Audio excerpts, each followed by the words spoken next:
السلام علیکم everyone, I hope you are all doing well. Welcome to housewife tales. آج finally میں آپ لوگوں کے سامنے راپنزل کی لاسٹ ایپیسوڈ کے ساتھ حاضر ہوئی ہوں. سو دیر نہیں کرتے اور جلدی سے شروع کر لیتے ہیں راپنزل کی 35 یعنی لاسٹ ایپیسوڈ.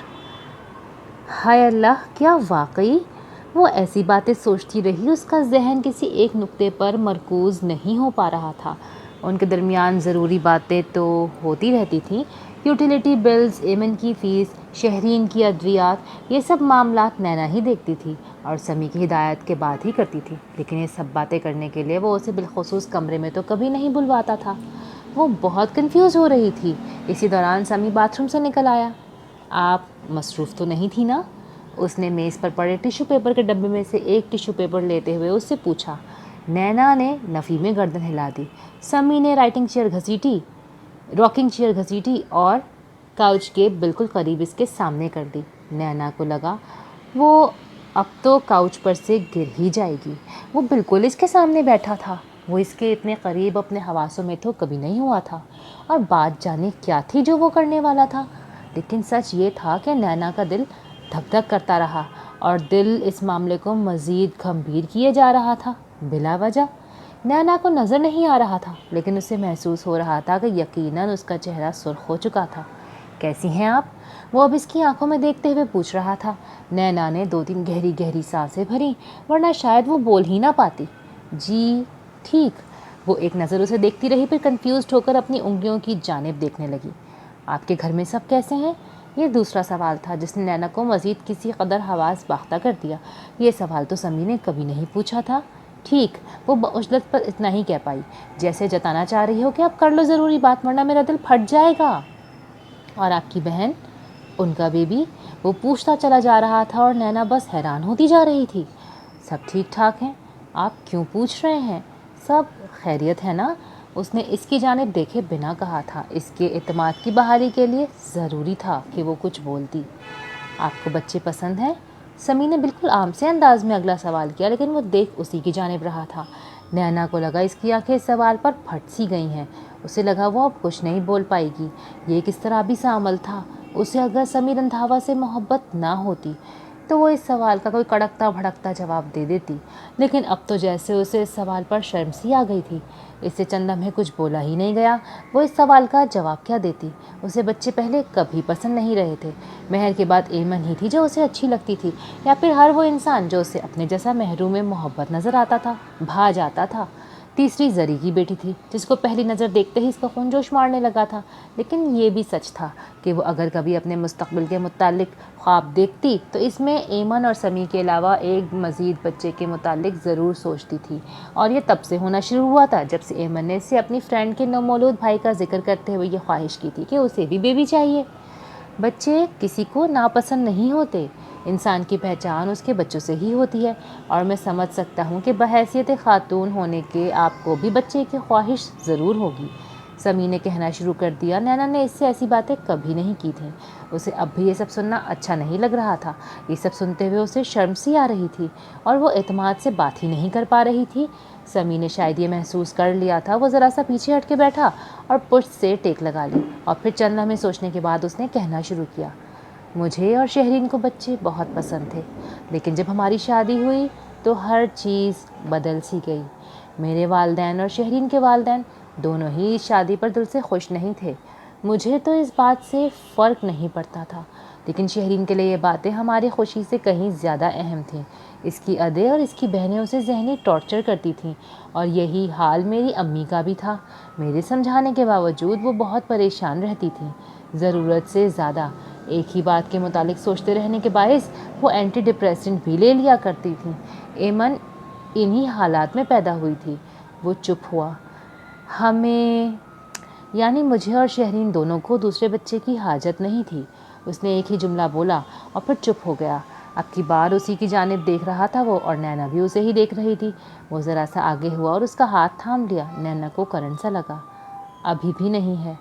اس کا ہاتھ اپنے ہاتھوں میں لے کر وہ مزید بولا تھا۔ اس کی نگاہوں کا مرکز نینا کا چہرہ تھا۔ نینا کو لگا اب کی بار تو ضرور ہی اس کی سانس رک جائے گی۔ اس کا دل چاہا وہ کسی فلمی ہیروئن کی طرح اپنا ہاتھ اس کے ہاتھ سے چھڑوائے اور ہائے اللہ کہتی ہوئی کمرے سے فرار ہو جائے، جبکہ وہ اس کے چہرے کی جانب دیکھتا ہوا مزید کہہ رہا تھا، کونین کچھ مرد توحید کے اتنے قائل ہوتے ہیں کہ ان کے لیے پہلی محبت ہی آخری ہوتی ہے۔ ان کی زندگی میں دوسری عورت کی گنجائش کبھی نہیں نکلتی۔ مجھے پتہ ہے ایسے مرد اچھے نہیں ہوتے، آپ ایسے مردوں کو مخبوط الحواس بھی کہہ سکتی ہیں، لیکن بس میں ایسا ہی ہوں۔ وہ ایک بار پھر چپ ہو گیا۔ نینا کا دل اب کی بار ایک اور ہی انداز سے دھڑکا۔ وہ کیا کہنے والا تھا؟ اس کا انداز ایک دم بے حد لا تعلق سا ہو گیا تھا۔ میری زندگی میں کسی دوسری عورت کی گنجائش کبھی پیدا نہیں ہوگی، اس نے انتہائی مستحکم لہجے میں کہا تھا، جیسے اسے باور کروا رہا ہو کہ میرے متعلق سوچنا چھوڑ دو۔ شہرین کی بیماری نے اس سے ایسے ہی اب نارمل نہیں کیا، بلکہ مجھے بھی اب نارمل کر دیا ہے۔ اب میں نارمل نہیں ہوں، میں اندر سے اتنا مردہ ہو چکا ہوں کہ کسی کو کوئی خوشی نہیں دے سکتا۔ اس لیے میں نے فیصلہ کیا ہے کہ ہمیں الگ ہو جانا چاہیے۔ اب کی بار اس کا لہجہ بے حد لاچار نظر آتا تھا۔ نینا نے اپنا ہاتھ اس کے ہاتھ سے چھڑوانا چاہا تھا، لیکن سمی نے اس کے ہاتھ پر اپنی گرفت ہلکی نہیں کی تھی۔ آپ بہت اچھی ہیں کونین، آپ نے میرے اور میرے گھر کے لیے، میری بچی کے لیے جو کچھ بھی کیا ہے، میں تو مرتے دم تک اس کا احسان نہیں اتار سکتا، لیکن یہ بھی سچ ہے کہ میں آپ کو کوئی خوشی بھی نہیں دے سکتا۔ بھلا ایب نارمل لوگ کبھی کسی کا احسان اتار سکتے ہیں؟ میں تو کچھ نہیں دے سکتا آپ کو، اور آپ تو بہت کچھ ڈیزرو کرتی ہیں، ایک اچھا لائف پارٹنر، گھر بار، اولاد۔ میری دعا ہے کہ اللہ آپ کو زندگی کی ہر وہ خوشی دے جس کی آپ کو خواہش ہے۔ وہ چپ نہیں ہوا، لیکن نینا نے اپنا ہاتھ ایک جھٹکے سے چھڑوا لیا۔ مجھے آپ کی خواہش ہے؟ اتنا کچھ سمجھ سکتے ہیں آپ؟ بڑی بڑی باتیں کر سکتے ہیں آپ؟ یہ کیوں سمجھ نہیں آتا آپ کو کہ آپ کی ہی خواہش ہے مجھے، بس آپ کی خواہش؟ وہ چلائی تھی اور پھر نہ چاہتے ہوئے بھی اس کی آنکھوں سے آنسو بہنے لگے تھے۔ اس کا دل اب مزید تیز تیز دھڑک رہا تھا، لیکن اب کی بار اس دھڑکنے کی نوعیت مختلف تھی۔ پہلے حیا نے گھیر رکھا تھا، جبکہ اب خفگی اور دکھ نے دل کو بوجھل کر دیا تھا۔ محبت کرتی ہوں میں آپ سے۔ بالکل ٹھیک ہے، اتنی نہیں کرتی ہوں گی جتنی شہرین کو تھی آپ سے۔ اس نے ہاتھ کی پشت سے آنکھیں صاف کی، پھر مزید بولی، لیکن اتنی ضرور کرتی ہوں کہ صبح آنکھ کھلنے پر صرف آپ کا چہرہ دیکھنے کی خواہش ہوتی ہے۔ آپ کا چہرہ دیکھے بنا نیند نہیں آتی ہے۔ آپ کو تو کبھی پتہ ہی نہیں چلا، لیکن آپ جب تک گھر نہیں آ جاتے مجھ سے کھانا بھی نہیں کھایا جاتا، اور جب آپ گھر آ جاتے ہیں نا تو بلا وجہ آپ کے آس پاس گھومتی رہتی ہوں میں کہ شاید کسی لمحے تو آپ مجھے دیکھ لیں۔ آپ کی ایک نظر کی خاطر رات کو اٹھ کر آپ کو دیکھنے آتی ہوں۔ وہ رو رہی تھی اور بول رہی تھی۔ آپ آفس کے لیے نکلتے ہیں تو آپ پر دعائیں پڑھ پڑھ کے پھونکتی ہوں۔ آپ کھانا نہیں کھاتے تو مجھ سے بھی ایک لقمہ نہیں اتارا جاتا۔ ایسی نہیں تھی کونین، بخدا ایسی نہیں تھی، آپ نے بنا دیا ہے مجھے ایسا۔ اور آپ کہتے ہیں کہ میں کچھ نہیں آپ کی، اور آپ مجھے کچھ نہیں دے سکتے۔ آپ چاہتے ہیں مجھے اچھا لائف پارٹنر مل جائے۔ اتنی ہی فکر ہے آپ کو میری، تو آپ خود کیوں نہیں بن جاتے اچھے؟ وہ بلک رہی تھی۔ سمی چیئر پر بیٹھا مسلسل اس کی ہی جانب دیکھ رہا تھا، پھر اس نے تھکے ہوئے انداز میں چیئر کی پشت سے ٹیک لگا لی۔ وہ مسلسل رو رہی تھی۔ سمی کا لا تعلق انداز اسے مزید دکھ دے رہا تھا۔ وہ کیسا پتھر ہوا بیٹھا تھا؟ وہ روتی چلی جاتی تھی۔ کیوں دکھ دے رہی ہیں مجھے آپ؟ آپ کو اندازہ نہیں ہے کہ آپ کے آنسو کیا کر رہے ہیں میرے ساتھ؟ وہ لجاجت بھرے انداز میں بنا اس کی جانب دیکھے بولا تھا۔ نینا نے ہاتھ کی پشت سے آنکھیں صاف کی، پھر ناک صاف کی اور گلوگیر لہجے میں تڑک کر بولی، کچھ نہیں کر رہے میرے آنسو آپ کے ساتھ، آپ پتھر ہیں، بالکل پتھر۔ کچھ نہیں پتہ چلتا آپ کو، ورنہ میری محبت کبھی بھی آپ کو محسوس تو ہوئی ہوتی۔ آپ کے پاس مجھے دینے کے لیے بس ایک ہی چیز ہے۔ وہ لمحہ بھر کو رکی، پھر آنسو ضبط کرتے ہوئے بولی، کونین آپ فی الفور اپنی چیزیں لیں، اما رضیہ سے اپنا حساب کلیئر کریں اور میرے گھر سے چلی جائیں۔ مجھے آپ کی سروسز کی قطعاً کوئی ضرورت نہیں۔ میں دوبارہ آپ کی شکل بھی نہیں دیکھنا چاہتا اپنے گھر میں۔ ہر ہفتے 2 ہفتے بعد بس یہی کہہ سکتے ہیں نا آپ مجھے۔ میں جانتی ہوں آپ کو نفرت ہے مجھ سے، نفرت۔ آپ کو میری محبت کی ضرورت ہے نا مجھ سے کوئی سروکار۔ میں آپ کے لیے ذرا سی بھی اہم نہیں، ذرا سی بھی نہیں۔ شاید میں کبھی کسی کے لیے اہم ہو ہی نہیں سکتی۔ وہ بلکنے لگی۔ سمی چڑھ کر اس کی جانب دیکھنے لگا۔ ایسے بیہیو مت کریں کونین، خدا را مرے ہوئے کو مزید مت ماریں۔ میں بچہ نہیں ہوں، میں سمجھ سکتا ہوں سب، نظر آتا ہے سب مجھے۔ آپ کی آنکھیں جب میرے ارد گرد گھومتی ہیں مجھے سب محسوس ہوتا ہے، اور جتنا محسوس ہوتا ہے اتنا ہی دکھ ہوتا ہے، بے حد دکھ ہوتا ہے۔ میں نے کب چاہا تھا کہ زندگی میں کسی کو اتنے دکھ دوں گا، لیکن پہلے شہرین اور اب آپ۔ میں کسی کے لیے بھی خوشی کا باعث نہیں بن سکتا۔ میں نے کہا نا، میں بھی اب نارمل ہو چکا ہوں، میں جس کے ساتھ رہوں گا اسے بھی اب نارمل کر دوں گا۔ ادے صحیح کہتی ہے، میں واقعی منحوس ہوں۔ میری زندگی میں جو بھی شامل ہوا اس کو مجھ سے تکلیف ہی ملی ہے۔ آپ تو محسن ہے میری، اب آپ کو بھی تکلیف دوں کیا؟ آپ کو دکھ نہیں دینا چاہتا میں، بہت احسان ہے آپ کے میرے سر پر۔ آپ کو دکھ دیا تو میرا اللہ مجھ سے مزید خفا ہو جائے گا، پھر ایمن کے آگے آئے گا سب۔ اپنی بچی کو آنسو نہیں دے سکتا میں، اسی لیے جہاں اتنے احسان کیے آپ نے وہاں یہ بھی کریں۔ چھوڑ دیں ہمیں، اپنے متعلق سوچیں، اپنی زندگی جئیں۔ آپ اپنا سامان پیک کر لیں، ایمن کے اسکول جانے کے بعد ڈرائیور آپ کو چھوڑ آئے گا۔ وہ اتنے دو ٹوک انداز میں بولا اور پھر وہاں سے اٹھ کر دوبارہ باتھ روم میں چلا گیا۔ کونین سے وہاں رکا ہی نہیں گیا۔ اس سے زیادہ کیا بے عزتی سہتی وہ اپنی جگہ سے اٹھی اور تیز تیز قدموں سے چلتی باہر نکل گئی۔ سب ختم ہو گیا۔ کپڑی جادوگرنی نے راپنزل کو ہی دھکا نہیں دیا تھا، اس شہزادے کو بھی اندھا کر ڈالا تھا جس کی خاطر راپنزل نے اپنے اونچے لمبے قلعے کی کھڑکی سے چھلانگ لگائی تھی۔ اب اندھا شہزادہ راپنزل کو زندگی بھر پہچان نہیں سکتا تھا۔ صوفیہ، کاشف نے پکارا تھا۔ وہ سوئی تو نہیں تھی لیکن غنودگی ذہن پر مکمل طور پر طاری ہوئی جا رہی تھی۔ ان کا دل نہیں چاہا کہ وہ کوئی جواب دیں، سو وہ چپ چاپ لیٹی رہیں۔ صوفیہ، سو گئی ہو کیا؟ انہوں نے پھر پکارا اور ساتھ ہی صوفیہ کو کندھے پر ان کا لمس بھی محسوس ہوا۔ انہیں کروٹ بدلنی پڑ گئی۔ بس یہی سمجھیں، اگر آپ 2 منٹ کے لیے بھی خاموش ہوئے تو میں نیند کی وادی میں اتر جاؤں گی، وہ نیم خوابیدہ لہجے میں بولی تھی۔ کاشف سرہانے کو بیٹھ کے ایک راؤنڈ سے لگائے بیٹھے تھے، چہرے پر کچھ الجھن سی تھی۔ صوفیہ کو ذرا حیرت بھی ہوئی۔ وہ جاگ رہے ہوتے تھے تو ٹی وی یا موبائل میں مصروف ہوتے، اس طرح کسی بھی پریشانی میں گم بیٹھے رہنا ان کی عادت نہیں تھی۔ صوفیہ کی نیند اڑ سی گئی، وہ اٹھ کر بیٹھ گئیں۔ کیا بات ہے؟ آپ کی طبیعت تو ٹھیک ہے؟ دل گھبرا رہا ہے کیا؟ وہ پریشانی بھرے لہجے میں پوچھ بیٹھیں۔ کثرت تمباکو نوشی کی وجہ سے ان کی طبیعت اکثر خراب ہو جایا کرتی تھی۔ صوفیہ، یہ اصفر کیسا لڑکا ہے؟ انہوں نے بنا ان کی جانب دیکھے سوال کیا۔ صوفیہ کو ان کے سوال پر حیرت بھی ہوئی۔ یہ کیسا سوال ہے؟ وہ آپ کی بیٹی کا شوہر، آپ کا داماد ہے، آپ کو نہیں پتا وہ کیسا لڑکا ہے؟ صوفیہ نے جواب دیا۔ تم سو جاؤ صوفیہ، رات کے اس وقت طنز کرنے سے بہتر ہے تم سو ہی جاؤ۔ کاشف نے ایک نظر ان کی جانب دیکھا اور چڑھ کر کہا۔ صوفیہ کو اس جواب کی توقع نہیں تھی۔ میں طنز نہیں کر رہی، میں تو حیران ہو رہی ہوں کہ آپ کو یہ سوال کرنے کی ضرورت کیوں پیش آئی۔ وہ گھر کا بچہ ہے، داماد ہے ہمارا، اچھا لڑکا ہے، ظاہر ہے تبھی تو آپ نے اپنی بیٹی کا ہاتھ دیا ہے اس کے ہاتھ میں۔ تمیزدار ہے، کھاتا کماتا بھی اچھا ہے، ہماری بیٹی کا دم بھی بھرتا ہے، ہماری عزت بھی کرتا ہے، میں تو یہی کہوں گی کہ بہت اچھا لڑکا ہے۔ صوفیہ نے لہجے کو معتدل رکھتے ہوئے جواب دیا۔ جس طرح سے خفا ہو کر بولے تھے اس سے ظاہر ہوتا تھا کہ وہ کچھ پریشانی میں مبتلا ہیں۔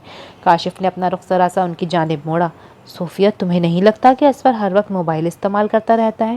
بہت زیادہ موبائل، جب دیکھو موبائل میں مگن رہے گا، نگاہیں ہمیشہ موبائل کی اسکرین پر ہی چپکی رہیں گی، چاہے بات کر رہا ہو یا کھانا کھا رہا ہو۔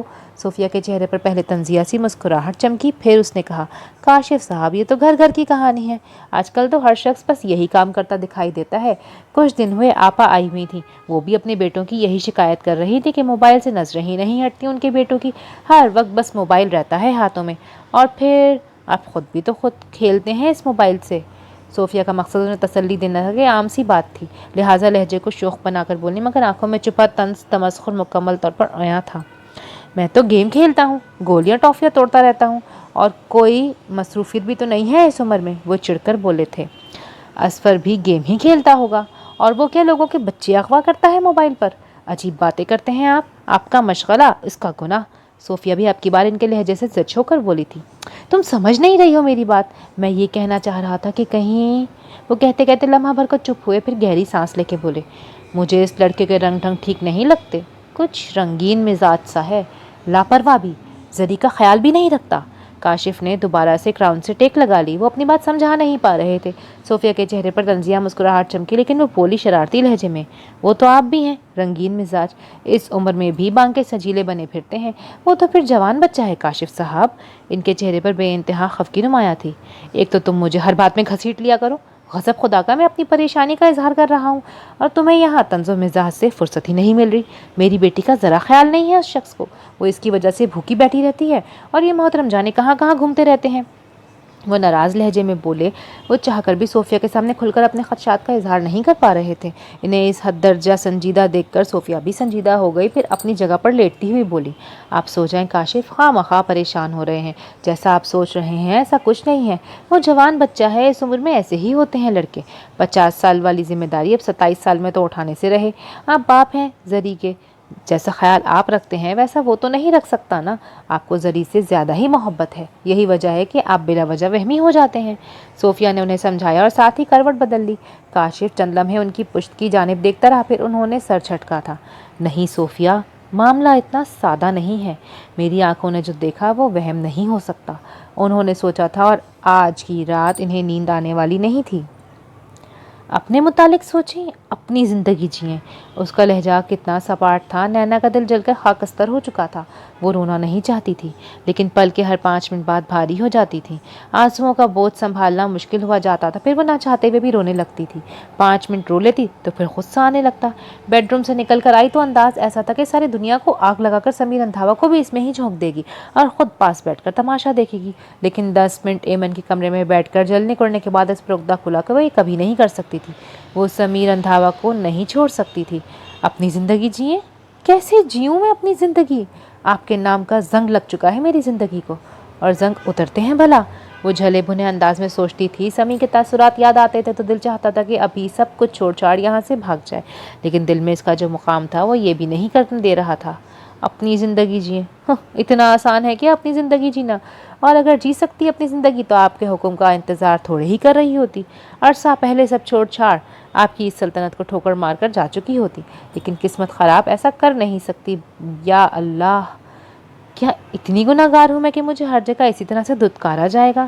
ماں باپ ہے تو وہ شکل دیکھ کر راضی نہیں، اور یہ جو آپ نے شوہر دیا ہے۔ گہری سانس، ایک ساتھ کا وقفہ۔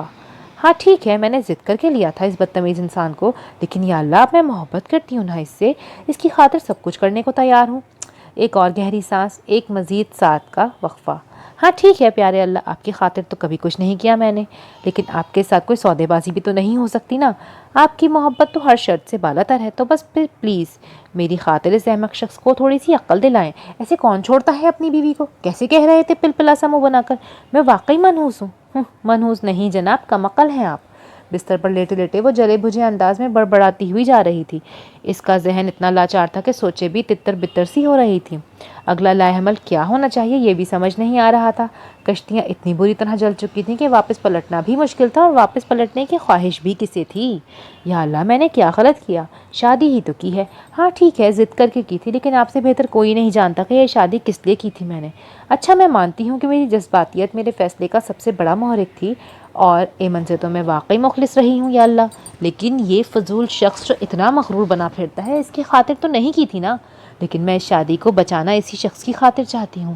آپ گواہ ہیں یا اللہ، میں نے اس کے علاوہ کبھی کسی سے محبت نہیں کی، اور اس سے بھی تب کی جب میرا نکاح ہو چکا تھا اس سے۔ کچھ غلط تو نہیں کیا نا؟ تو پھر مجھے تو انعام ملنا چاہیے، سزا کی حقدار تو نہیں ہوں میں۔ بس مجھے نہیں پتا، مجھے اس مشکل سے نکالیں آپ اللہ میاں۔ اس شخص کو سمجھائیں کہ مجھے کھوٹا سکہ سمجھ کر ہی صحیح، لیکن اپنی زندگی سے نکال باہر مت کرے۔ اس کو احساس دلائیں کہ اس کی بے عقلی کا یہ تو کوئی بات نہیں ہوئی۔ بس مجھے نہیں پتا، میں نہیں جاؤں گی اس گھر سے، میں نہیں جاؤں گی۔ کیا نہیں کیا اس کی خاطر میں نے؟ کھانا پکانا، صفائیاں کرنا، کپڑے دھونا، اور سب سے بڑھ کر چپ رہنا، تمیز سے بولنا، ہر بات کے جواب میں جی جی کرنا، ورنہ کون تو چپ رہنا جانتی تھی نا؟ نہیں، بس اسی لیے سر چڑھ گئے ہیں محترم سمی صاحب۔ اس بات کا انعام دے دیں مجھے اے اللہ کہ میں نے بدتمیزی چھوڑ دی ہے، اب تو سب کی عزت کرنے لگی ہوں۔ آپ کو تو پتہ ہے نا میرے اللہ؟ مجھے نہیں پتا، بس مجھے کچھ نہیں پتا۔ اس کو دعا مانگنے کا انداز بھی اپنا ہی تھا۔ اس طرح بڑبڑاتے جانے کب اس کی آنکھ لگ گئی۔ صبح معمول کے مطابق الارم پر ہی آنکھ کھلی تھی۔ وہ اٹھ کر بیٹھ گئی۔ 1 منٹ میں رات والی سب باتیں یاد آ گئیں۔ دل پھر سے بوجھل ہونے لگا۔ وضو کرتے ہوئے سمی کا چہرہ اور اس کے الفاظ آنکھوں اور سماعتوں میں گھومتے رہے۔ ایک عرصے بعد نماز اس نے بہت ہی خوشی و خضوع سے ادا کی تھی۔ یا اللہ، میں کیا، میری اوقات کیا؟ پہلے بھی مجھ گناہگار کو آپ نے ہی سنبھالا ہوا تھا، اور اب بھی میں پوری کی پوری آپ کے حوالے۔ آپ کو میرے لیے جو مناسب لگے مجھ پر بس اسی پر اکتفا کروا دیجیے، اور اسی پہ مجھے راضی کر دیجیے۔ اگر تو میرے چلے جانے سے کوئی بھلائی مقصود ہے تو مجھے جانے کی ہمت عطا کیجیے، ورنہ مجھے کوئی ایسی راہ سجھا دیں جو میری مشکلات کو حل کر دے۔ آمین ثم آمین یا رب العالمین۔ ایسے دعا تو اس نے پہلے کبھی نہیں مانگی تھی۔ دل کو ایسا سکون ملا جو شاید پہلے کبھی نہیں ملا تھا۔ اس نے جائے نماز طے کی اور اطمینان سے ایمن کو جگانے لگی۔ ذہن میں گردش تھی لیکن دل پرسکون۔ وہ سارا معاملہ اب اللہ کے حوالے کر چکی تھی۔ اب جو بھی ہو جاتا اسے منظور تھا۔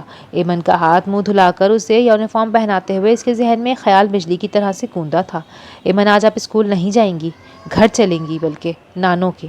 میں نے ڈرائیور انکل کو سمجھا دیا ہے، ہم کچھ دن ان کے ہی گھر رہیں گے، زری خالہ کے بیبی کے پاس۔ اوکے، اس نے سمجھایا تھا۔ ایمن نے اس کا چہرہ دیکھا پھر سر ہلا دیا۔ تمہیں آ گئی یاد بہن کی؟ زری نے اس کو دیکھتے ہوئے کہا۔ وہ اپنا اور ایمن کا کچھ سامان جس میں کپڑے اور ایمن کی کتابیں وغیرہ شامل تھی لے کر ایمن کے اسکول سے آنے سے پہلے وہاں آ گئی تھی۔ ڈرائیور کو اس نے کہہ دیا تھا کہ آج ایمن کو اسکول سے میری امی کے گھر لے آنا اور کل سے پھر روزانہ پک اینڈ ڈراپ وہیں سے کیا کرنا۔ اماں رضیہ کو اس نے بس یہی بتایا تھا کہ زری کی وجہ سے کچھ دن وہ اپنی امی کے گھر رہے گی۔ گھر سے نکلتے ہوئے بھی اس کا دل پرسکون ہی تھا۔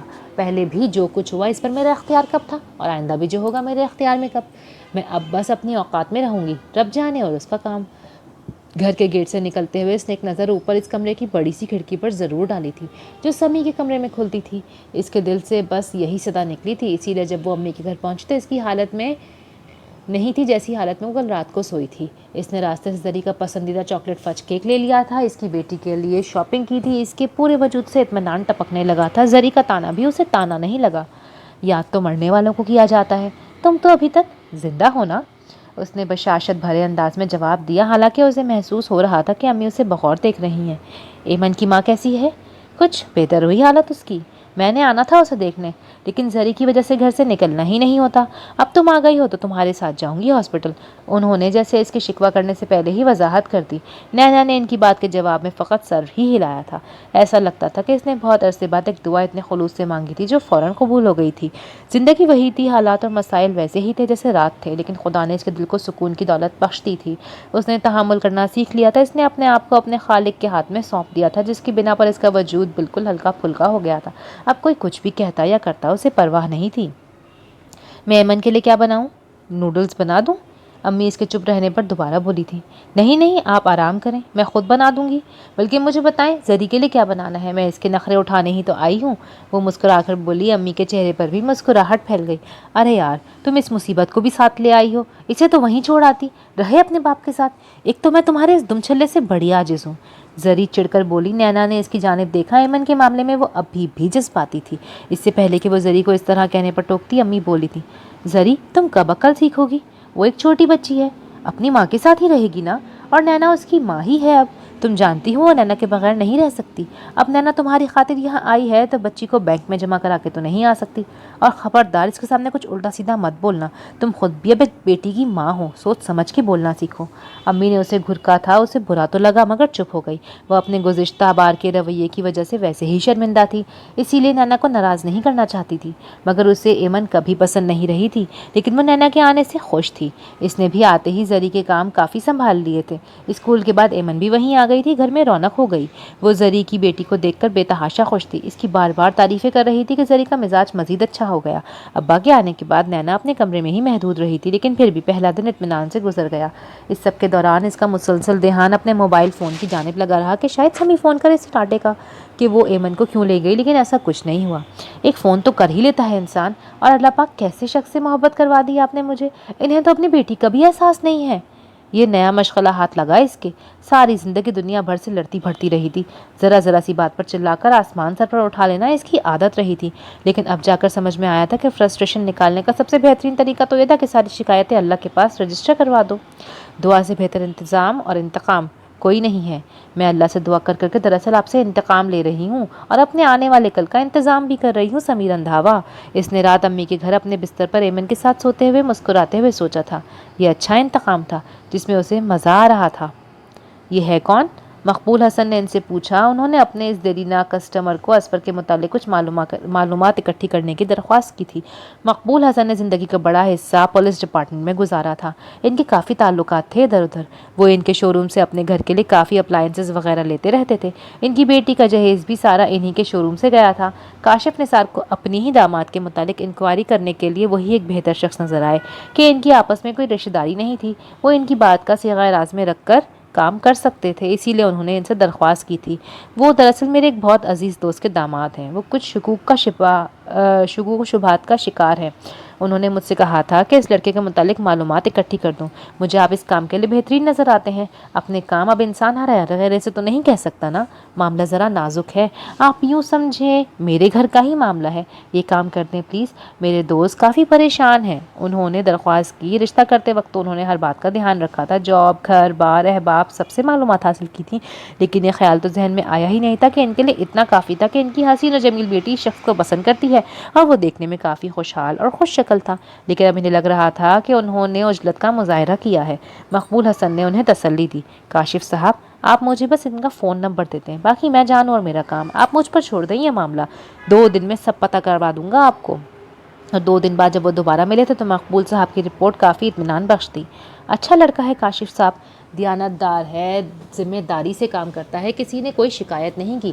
رویہ بھی دوستانہ سا ہے، مل جل کر رہنے والا ہے، حلقہ احباب کافی وسیع ہے، دوستوں کا دوست ہے۔ میں نے اس کے آفس سے سب معلومات نکلوا لی ہیں، کوئی پولیس ریکارڈ بھی نہیں ہے۔ اپنے دوست کو بولیں بلا وجہ وہم کا شکار نہ ہو، سب ٹھیک ہے۔ وہ عام سے انداز میں بولے۔ کاشف چند لمحے ان کا چہرہ دیکھتے رہے، پھر دھیمی سی آواز میں بولے، سنا ہے آفس کی خواتین میں بہت مقبول ہے۔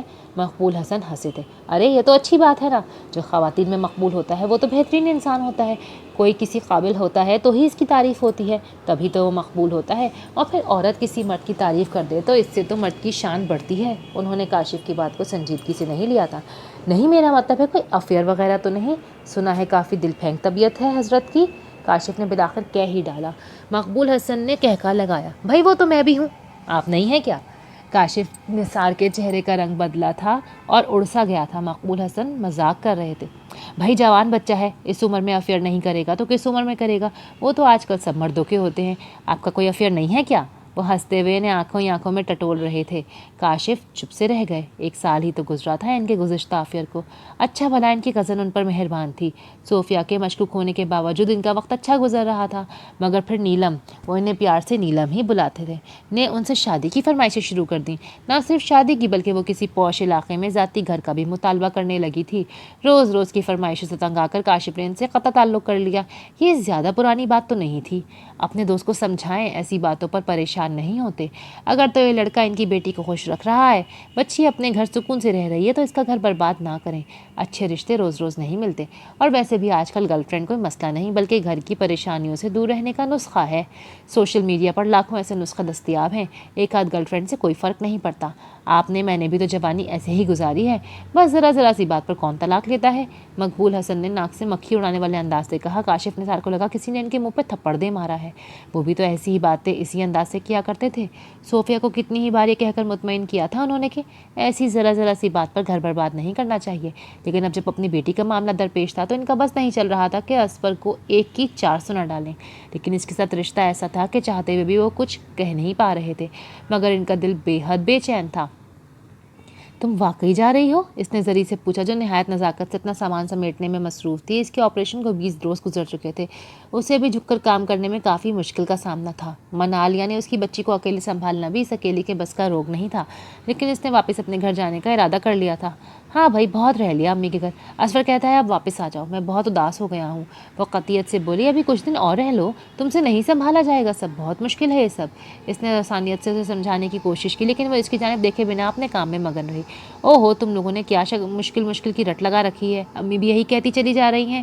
اتنی بھی مشکل نہیں ہوتی مجھے اب، اور ویسے بھی میں سب کر لیتی ہوں، کر لوں گی۔ اسفر کہتا ہے آنٹی کو بلوا لیں گے۔ نینا اس کی پش کی جانب دیکھتی رہی، وہ بہت ضدی ہو گئی تھی، ہر بات سے انکار کرنے کا، ہر بات میں تنقید کرنے کا ایک نیا پہلو نکالنے لگی تھی وہ۔ امی نے اسے سمجھانے کی کافی کوشش کی، لیکن وہ تہیہ کر چکی تھی کہ اسے واپس جانا ہے، اور اب وہ کسی کی بات سننے کو تیار نہیں تھی۔ اپنا گھر اپنا ہی ہوتا ہے، اور شادی کے بعد ماں باپ کا گھر کبھی اپنا نہیں ہوتا۔ امی کا رویہ دیکھ رہی ہو تم، 20 دن نہیں سنبھال سکی بیٹی کو، وہ ہر وقت مجھ سے اور اس فرض سے اکتائی بھی رہتی ہیں، اسی لیے میں نے فیصلہ کیا ہے کہ اپنے گھر جانا ہی بہتر ہے، وہ سابقہ انداز سے بولی۔ نینا نے اس کا چہرہ دیکھا، وہ کچھ خفا سی لگی۔ ایسا نہیں ہے زری، وہ اکتائی ہوئی نہیں رہتی، بس ذرا بلڈ پریشر ہائی ہونے کی وجہ سے جلدی خفا ہو جاتی ہیں، لیکن یہ ان کی عمر کا تقاضا ہے۔ تم کیوں محسوس کرتی ہو؟ اس نے اسے محبت سے سمجھانے کی کوشش کی۔ تم تو ایسے ہی کہو گی نا، کیونکہ تمہارے ساتھ ان کا رویہ بہت اچھا ہے، اور اس کی وجہ یہ ہے کہ تم امیر ہو، بہت پیسہ ہے بھائی تمہارے شوہر کے پاس، آج کل رشتہ پیسے سے ہی محتاج ہے۔ امی مجھے اہمیت دیتی تب دیتی جب اسفر پیسے والا ہوتا، ہمارے پاس دولت نہیں ہے نا تمہارے جتنی۔ وہ چڑ کر بولی۔ نینا چپ کی چپ رہ گئی۔ زری غلط سوچ رہی تھی۔ اس کی اور امی کی اب بہت نوک جھوک رہنے لگی تھی، حالانکہ پہلے ایسا نہیں تھا۔ زری کی شخصیت میں بہت تبدیلیاں پیدا ہو گئی تھیں۔ وہ بلا وجہ ہر بات میں ناراضگی کا پہلو تلاش کرتی رہتی تھی، ہر بات میں میخ نکالنا، ہر چیز کو ناپسند کرنا اس کا محبوب مشغلہ ہو چکا تھا۔ اس کو امی کی اور امی کو اس کی ہر بات پر اعتراض رہنے لگا تھا۔ امی کو اس کے لیے اگر کچھ بنانا ہوتا تو وہ اس کو پسند ہی نہیں آتا تھا۔ یہ کیا بنا لیا آپ نے امی؟ آلو مٹر؟ یہ کون بناتا ہے؟ اس سالن کی شکل تو دیکھ کر ہی انسان خود کو غریب سمجھنے لگتا ہے۔ توبہ، اب اسفر کے سامنے مت رکھ دیجیے گا یہ غریب مسکین سی ڈش۔ وہ چڑھ کر کہتی تو امی کو برا لگ جاتا، لیکن وہ خاموش رہتی۔ اس کے علاوہ امی منال کے لیے کچھ لاتی تھی تو وہ بھی اس میں کیڑے نکال دیتی تھی۔ اوفو، یہ 200 روپے کا فراک کیوں لے آئی؟ اتنا رف کپڑا ہے اس کا، چبھنے والا۔ منال کی اسکن تو پہلے ہی اتنی حساس ہے، نشان پڑ جائیں گے اس کے جسم پر۔ ایسے کپڑے میں اپنے گھر لے گئی تو اسفر نے اٹھا کر ہی پھینک دینے ہیں۔ امی آپ کو کیوں سمجھ نہیں آتی ایسی باتیں؟ وہ چیزوں کو ان کی قیمت کے حساب سے جانچتی پرکھتی رہتی تھی۔ اس کی اپنی پسند ناپسند جیسے ختم ہو کر رہ گئی تھی۔ وہ اسفر کو پسند تھا، یہ اسفر کو پسند ہے، اور وہ اسفر کو ناپسند ہے اور یہ اسفر کو ناپسند تھا۔ امی کو یہ باتیں اچھی نہیں لگتی تھیں، اور گزشتہ 20 دنوں میں وہ کئی بار نینا کے سامنے زری کی عادت کا پریشانی سے ذکر بھی کر چکی تھی۔ یہ تمہاری بہن کا دماغ الٹ چکا ہے۔ اس کو 10 روپے کا اظہار بند اٹھا کے دے دو اور کہو کہ 2000 روپے میٹر ہے تو یہ سینے سے لگا کر رکھ لیں گے، اور 2000 کا فراک یہ پچھلی گلی فاروق مارکیٹ سے لے کر آؤ تو کہہ دیں گی اٹھا کر پھینک دو اس غلیظ چیز کو۔ غضب خدا کا، اب کیا ہر چیز روپے پیسے سے تولا کرے گی یہ لڑکی؟ ناراض سی ہو جاتی تھی امی، اسی لیے دونوں کی نوک جھوک بھی زیادہ ہو گئی تھی۔ جبکہ نینا نے محسوس کیا کہ وہ اس سے خوش رہتی ہیں۔ انہوں نے اشاروں میں اس کی اس حساس سے ذمہ داری کی تعریف بھی کی تھی۔ نینا نے آتے ہی سب کچھ بہت خوش اسلوبی سے سنبھال بھی لیا تھا، جو کہ اس کی عادت کے بالکل برخلاف تھا۔ وہ روزانہ زری کا اسپیشل ناشتہ بناتی، پھر ایمن کو اسکول کے لیے تیار کر کے بھیجتی۔ امی ابا کے لیے ناشتہ بنا کر ان کے کہے بغیر چپ چاپ رکھ دیتی۔ زری کے لیے مخصوص قسم کے کھانے، اس کی بچی کا خیال رکھنا، اس کے کپڑے دھونا، رات کو اس کے رونے کی آواز سن کر اٹھ کر اسے جھولے جھلانا اور سلا دینا۔ وہ ہر کام ایسے کر رہی تھی جیسے یہ سب کچھ اسی کا فرض ہو۔ ان سب کاموں کے درمیان بس وہ خلوص دل سے دعائیں کرنا نہیں بھولتی تھی، کیونکہ ایک ہفتے میں اس کی توقع کے باوجود سمی نے اسے ایک بار بھی کال نہیں کی تھی۔ وہ اس کا گھر چھوڑتے ہوئے اس کے کپڑوں کی الماری بے ترتیب کر آئی تھی، سارے پرفیوم کی شیشیاں غائب کر آئی تھی، موزے جو جوڑوں کی شکل میں سلیقے سے جما کر دراز میں رکھے ہوتے تھے ان سب کو بے ترتیب کر آئی تھی، حتیٰ کہ اس نے اس کے کمرے میں موجود ہیئر برش بھی چھپا کر رکھ دیا تھا۔ اس وجہ سے اسے امید تھی کہ سمی ایک ہی دن میں اس کو یاد کرتے ہوئے ضرور کال کرے گا، لیکن ایسا کچھ نہیں ہوا۔ اس شخص کو تو اپنی بیٹی کی بھی یاد نہیں آئی۔ دوسری جانب اس کی امی کے گھر میں حالات کافی بہتر ہو گئے تھے۔ اس کا اور امی کا رشتہ پہلے کی نسبت مضبوط ہونے لگا تھا۔ قسمت مہربان ہونے لگتی ہے، مقدر بدلنے لگتا ہے، مشکلیں آسان ہو جایا کرتی ہیں اور نصیب روشن ہونے لگتے ہیں، لیکن تب تک دل کے مطلب بدل چکے ہوتے ہیں۔ نینا کے ساتھ یہی ہو رہا تھا۔ اسے ہمیشہ یہی آس رہتی تھی کہ امی کا رویہ اس کے ساتھ ایسا ہی ہو جائے جیسا کہ ان کا زری کے ساتھ ہے، وہ ان کے ساتھ جھگڑنا چھوڑ دیں، ابا کی نفرت میں ان کا حصے دار بننا چھوڑ دیں، لیکن پہلے ایسا کبھی نہیں ہوا تھا۔ اب ایسا ہو رہا تھا، لیکن اب اسے بے چینی تھی، تو بس یہ کہ وہ جس شخص کو چاہتی ہے اس کا نصیب بنا رہے وہ شخص۔ اس کا دن گزر جایا کرتا تھا، لیکن رات کو فراغت میں اسے یہی خدشہ ستاتا رہتا کہ سمی اسے چھوڑ نہ دے۔ سمی مجھے چھوڑ تو نہیں دیں گے نا یا اللہ؟ آپ دیکھ رہے ہیں نا کتنے بدتمیز آدمی ثابت ہو رہے ہیں سمی۔ وہ اللہ سے خود کلامی کرتی اور پرسکون رہتی۔ دیٹس ناٹ فیئر اے اللہ، سمی کو میرا خیال ہی نہیں آتا، اس کے باوجود مجھے ان کا خیال آتا ہے۔ دیٹس ناٹ فیئر یا اللہ، دیٹس ناٹ فیئر۔ وہ مجھے ایک کال بھی نہ کریں اور میرا دل بے چین ہوا جا رہا ہے۔ اگر انہوں نے مجھے آج بھی کال نہیں کی تو میں خود ہی کال کر لوں گی۔ وہ رات کو تکیے میں منہ دیے بس اللہ سے ہی باتیں کرتی تھی۔ یا اللہ، یہ اچھی بات نہیں ہے، اتنا مغرور بھی نہیں ہونا چاہیے انسان کو۔ سمی نے آج بھی کال نہیں کی، بڑے ہی بدتمیز انسان سے محبت کی ہے میں نے۔ یا اللہ، آپ میرا دل ہی بدل دیں بس، یہ تو کوئی بات نہیں ہوئی، میں کیوں خوار ہوتی رہوں ایسے شخص کے پیچھے؟ بس آپ میرا دل بدل دیں، میں دعائیں کرتی رہوں گی، میری دعائیں کب قبول ہوں گی؟ وہ روز دعا کرتی تھی، اسے خبر بھی نہیں ہو سکی کہ اس کی دعائیں کیسے قبول ہو رہی تھیں۔ ایسا پہلے کب ہوا تھا کہ امی نے زری پر اسے ترجیح دی ہو، اس کی تعریف کی ہو، لیکن اب ایسا ہو رہا تھا۔ وہ اپنی ذات میں اتنی مگن رہنے لگی تھی کہ اسے احساس ہی نہیں ہوا تھا کہ زری کے بدلتے رویے کے محرک کچھ اور بھی ہو سکتے ہیں۔ روشنی یکدم اس کے چہرے پر پڑی تھی، اسے لگا اس کا پورا چہرہ جیسے روشنی کی وجہ سے زرد ہو گیا ہو۔ اس نے آنکھیں کھولنی چاہی تھی، لیکن روشنی اتنی زیادہ تھی کہ اس سے آنکھیں کھولی نہیں جا رہی تھی۔ اس نے اپنی طرف سے بھرپور کوشش کی تھی کہ وہ آنکھیں پٹ پٹا کر ہی صحیح لیکن ایک بار ضرور کھول دے۔ وہ دنیا کا چہرہ دیکھنا چاہتی تھی کہ اس کے آس پاس کیا ہو رہا ہے، لیکن بھرپور کوشش کے باوجود اسے احساس ہو رہا تھا کہ اس کی اپنی پلکیں ایک سیکنڈ کے لیے بھی اوپر کو اٹھائی نہیں جا رہی۔ اسے یہ بھی احساس ہوا کہ اس کے پاس بہت سارے لوگ ہیں، وہ ان کی آوازوں سے ان کو پہچان رہی تھی۔ وہاں ادے تھی، بابا ان کے ساتھ تھے، گلمی نے کہیں بائیں جانب دور کھڑی مسلسل اس کی جانب دیکھ رہی تھی۔ وہاں اس کے بھائی بھی تھے، ان کے پہلو میں اس کی بھابیاں بھی تھیں۔ اسے ان سب کو وہاں محسوس کرنا اچھا لگا۔ وہ جانتی تھی وہاں سمی بھی ہے، جو ان سب کی موجودگی کی وجہ سے چپ ہے، لیکن وہ جانتی تھی جب سب چلے جائیں گے تو وہ اس سے باتیں کرنے لگے گا۔ اس سے پہلے بھی وہ اکثر اس کے ہاتھوں کا لمس اپنے چہرے پر محسوس کرتی تھی۔ وہ سب اس کے پیارے تھے، اسے محسوس ہوتا تھا وہ سب اسے مسلسل بلاتے ہیں، جگاتے ہیں، اسے پچکارتے ہیں اور اسے پلٹ آنے کی منتیں کرتے ہیں۔ وہ انہیں دیکھتی تھی اور اس کا دل ڈوبنے لگتا تھا۔ وہ انہیں سمجھانا چاہتی تھی لیکن اس سے اپنے کسی اس کی حرکت نہیں ہو پاتی تھی۔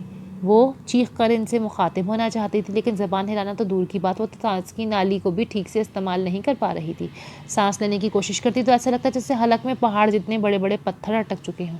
وہ بولنے کی کوشش کرتی تو لگتا جیسے اس کے سینے پر کسی نے دباؤ ڈال رکھا ہو۔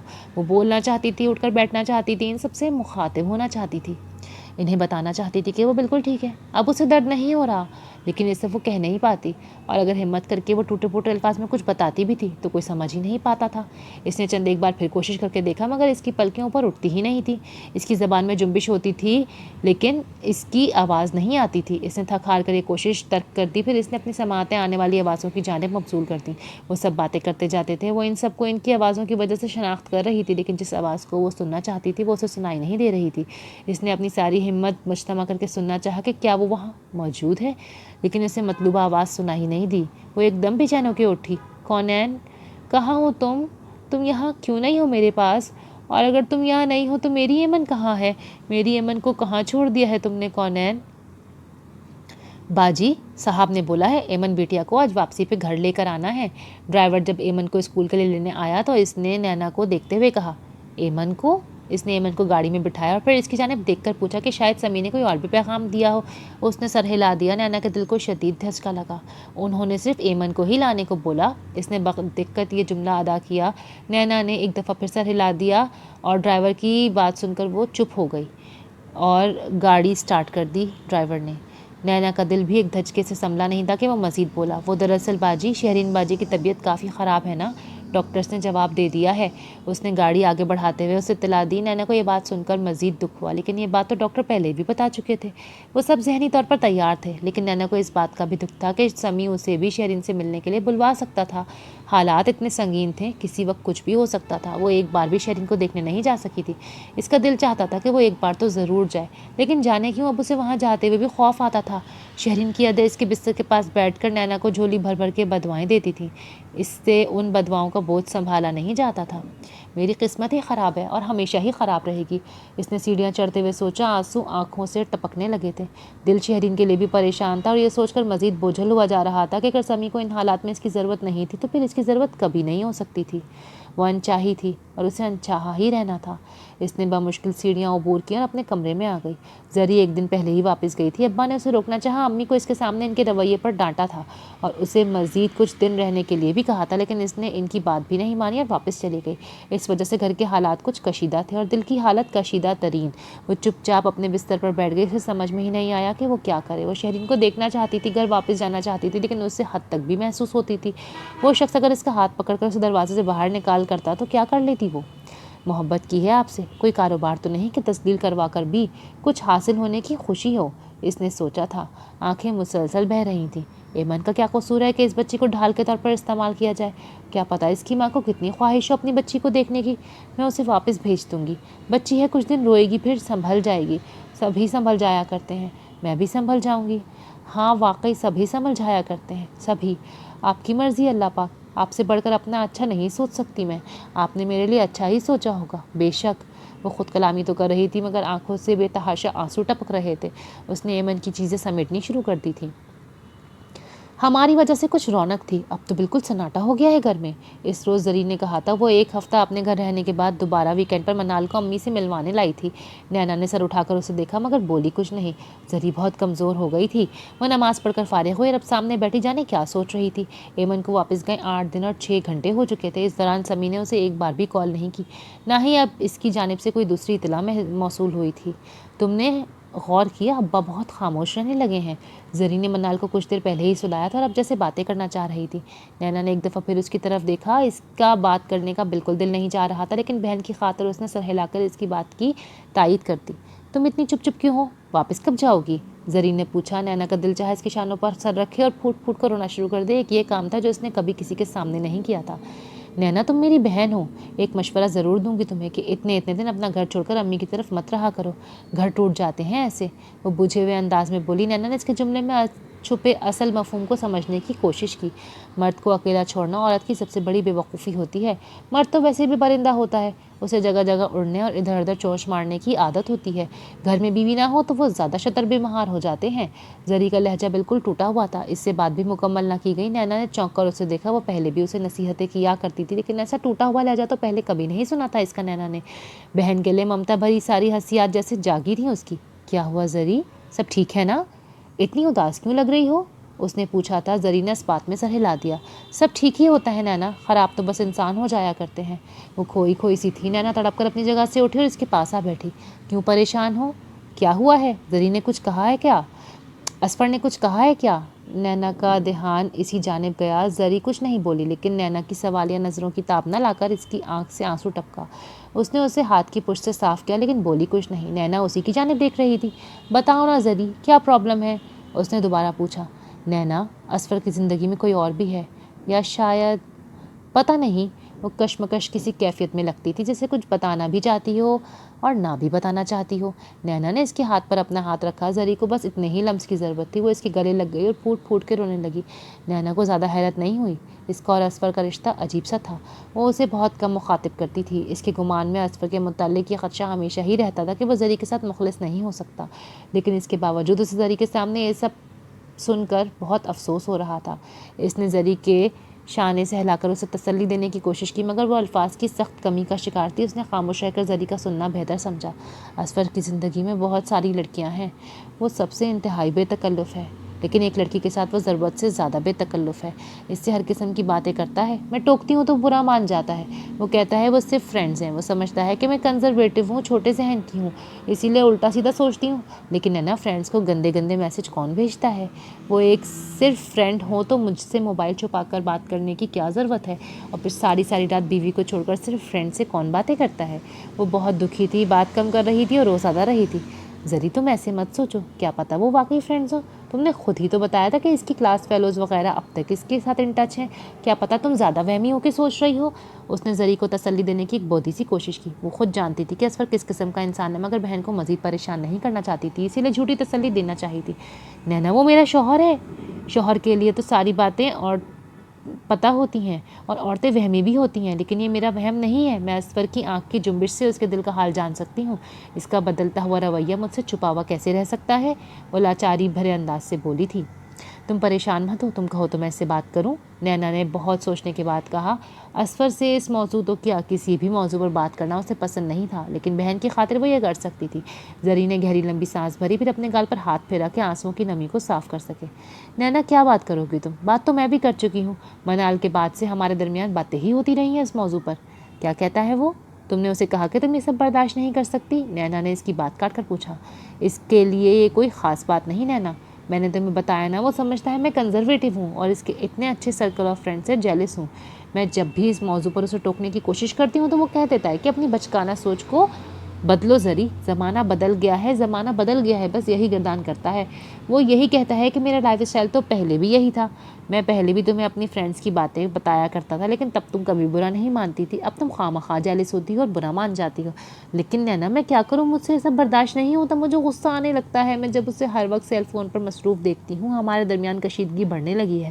حالانکہ میں کوشش کرتی ہوں کہ ایسا نہ ہو، میں اسی لیے اپنی حالت کو نظر انداز کر کے اتنی جلدی امی کے گھر واپس نہیں آئی اور وہیں رہنے چلی گئی، لیکن پھر بھی صورتحال نہیں بدلی، بلکہ پہلے سے زیادہ مسائل پیدا ہو گئے ہیں۔ اب تو وہ باقاعدہ ناراض ہونے لگا ہے اس روز روز کی بحث سے۔ وہ کہتا ہے میں اس پر شک کر کے اس کی انسلٹ کرتی ہوں۔ ناراض ہوتا ہے تو ہونے دو، آخر یہ تمہارا حق ہے کہ تم اس موضوع پر اچھے طریقے سے بات کرو۔ پتہ تو چلنا چاہیے نا کہ وہ چاہتا کیا ہے۔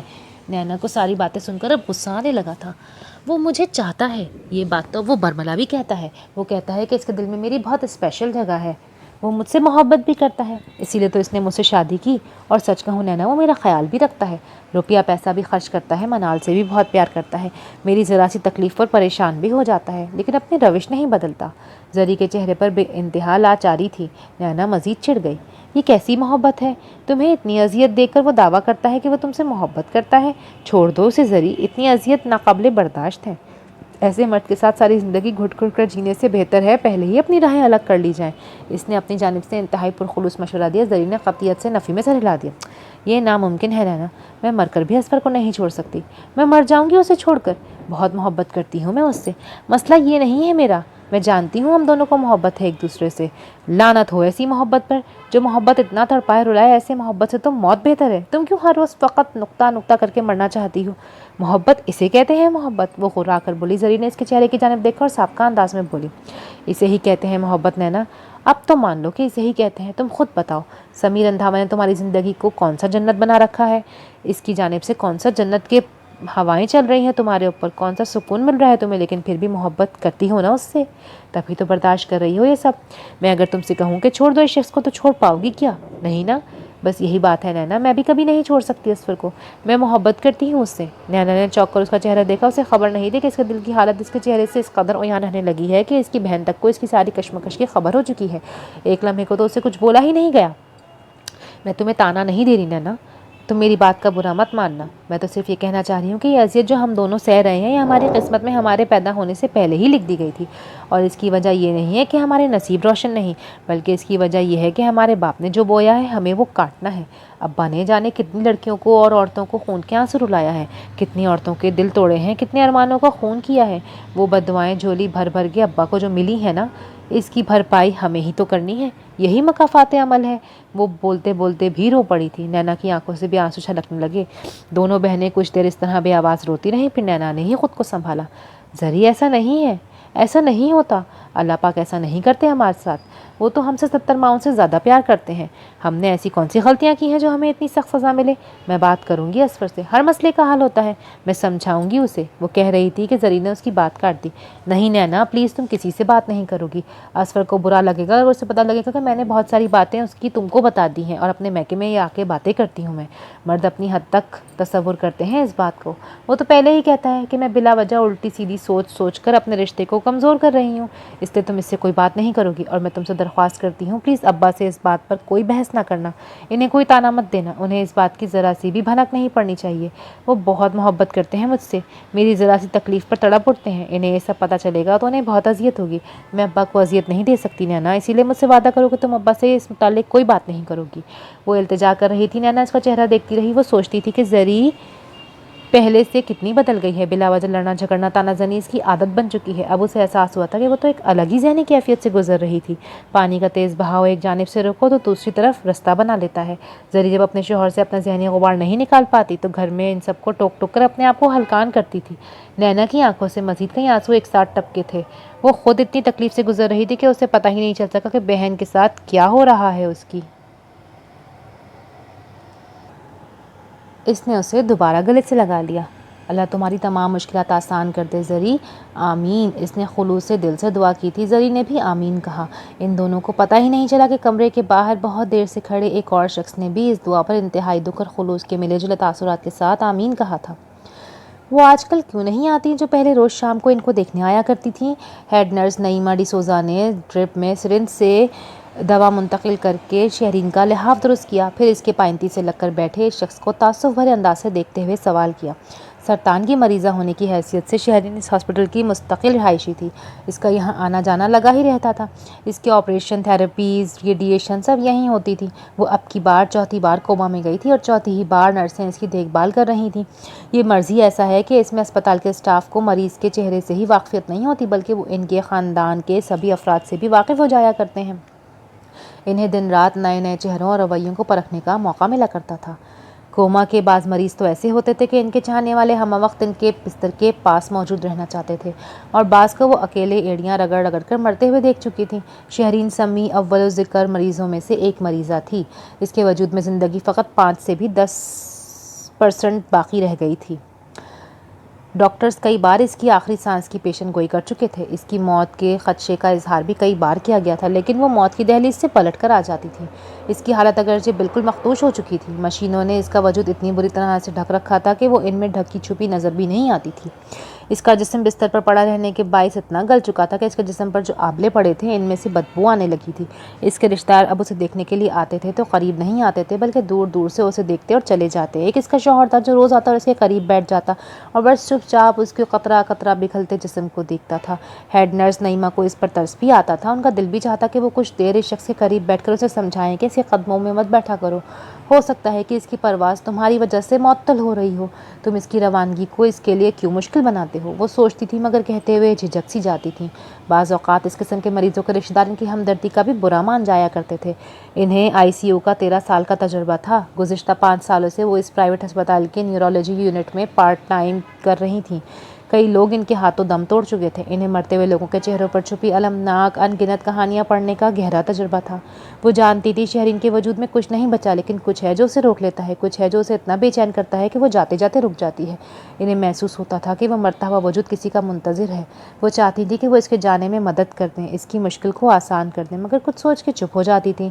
اس روز سمی کو خالی خالی آنکھوں سے اس کے وجود کے قریب بیٹھے دیکھ کر وہ پوچھے بنا نہیں رہ پائیں۔ سمی نے ایک دم سے ان کی جانب دیکھا، اسے ان کا سوال سمجھ نہیں آیا۔ ہیڈ نرس نے بہت چاہا لیکن وہ رہ نہیں پائی۔ وہ اس شخص کے ذرا قریب ہوئی، پھر انہوں نے عیادت کے لیے آنے والیوں کے لیے جو کرسی رکھی تھی اس میں سے ایک کرسی گھسیٹی، اس پر بیٹھ گئی۔ میں آپ کا کچھ وقت لے سکتی ہوں؟ انہوں نے اس سے پوچھا، پھر جواب کا انتظار کیے بغیر بولی، آپ مسلمان ہیں، میں تو نہیں، لیکن مذہب کی بحث میں پڑے بنا بحیثیت انسان ہم دونوں جانتے ہیں کہ موت کا وقت مقرر ہوتا ہے، معین ہوتا ہے، موت اپنے وقت پر ہی آتی ہے، لیکن یقین کریں مرتے ہوئے انسان کی آسانی کی دعا کر کے ہم اس وقت کو سہل بنا سکتے ہیں۔ ان کے لیے آسانی اور راحت کی دعا کریں، بڑی تکلیف میں ہیں یہ، مت روکیں انہیں۔ وہ رکیں اور ایک نظر شہرین کے وجود پر نگاہ ڈالی، پھر اس کی جانب دیکھ کر بولیں، آپ مجھے دقیانوسی کہہ سکتے ہیں اور تہم پرست بھی، بے حس اور بے عقل بھی، لیکن میں نے جو محسوس کیا ہے وہ کہہ کر رہوں گی۔ انہوں نے بات کی ابتدا ذرا نرمی سے کی، لیکن ان کا لہجہ بالکل ٹھوس تھا، جیسے انہیں اپنے موقف پر پورا یقین ہو۔ یہ جاننا چاہتی ہیں، انہیں آپ میں یا اس دنیا میں کوئی دلچسپی باقی نہیں رہی، ان کا معاملہ دنیا سے ختم ہونا چاہتا ہے، لیکن آپ انہیں جانے ہی نہیں دے رہے، روز ان کے قدموں میں آ کے بیٹھ جاتے ہیں، روز آنسو بہا کر انہیں تکلیف دیتے ہیں۔ وہ جانے کی ہمت کرتی ہوں گی، لیکن آپ کو دیکھ کر پھر وہیں ٹھہر جاتی ہیں۔ کسی مرتے ہوئے انسان کو تکلیف دینا کوئی اچھی بات ہے کیا؟ وہ اس سے پوچھ رہی تھی۔ سمی کو دیکھ کر یوں ہی لگ رہا تھا کہ وہ اس بے سروپا بات کو سمجھ نہیں پا رہا۔ ان کی روانگی کو آسان بنائیں سمی صاحب، وہ مشکل جو ان کی پرواز میں حائل ہے اس مشکل کو دور کر دیں۔ خدا سے ان کی زندگی مت مانگیں، زندگی ان کو درد دیتی ہے، خدا سے ان کے لیے درد مت مانگیں۔ انہوں نے اپنے موقف اپنی مرضی سے مکمل کیا اور پھر سمی کو اس کے دکھ میں تڑپتا چھوڑ کر باہر نکل گئیں۔ سمی کی آنکھوں سے لگاتار آنسو ٹپکے تھے۔ تمہارے لیے درد کیسے مانگ سکتا ہوں میں شہرین، مر کر بھی نہیں۔